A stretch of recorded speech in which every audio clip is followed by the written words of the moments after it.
Here is a question. Read it carefully and think about the answer. Let us solve it step by step. Let us first understand the key concept here. Phenylosazone formation involves reaction of a sugar with excess phenylhydrazine.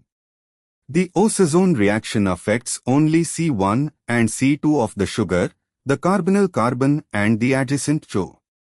Therefore, to sugars that differ only in the configuration at C1 and or C2, i.e., they are epimers at C1 or C2 or both, will yield the same osazone because those stereocenters are destroyed during osazone formation.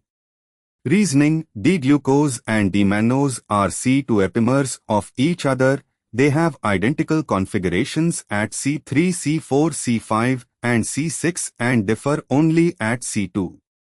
When osazone is formed, the configuration at C2 is obliterated. It becomes C is equal to NNHPH, so both sugars give the same osazone, known as glucosan or D-glucosan. Why other options fail?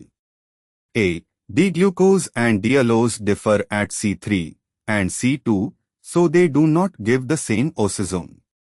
B. D-glucose and D-altrose, likely intended as D-altrose, written as D-alfrose in the question, differ at C2 and C3, so they do not give the same osazone. D. D-glucose and D-talose differ at C to C3 and C4, so they do not give the same osazone. Only D-glucose and D-mannose are C2 epimers, differing solely at C2, ensuring identical osazone products. Therefore, the correct answer is C. Therefore, the correct answer is option C.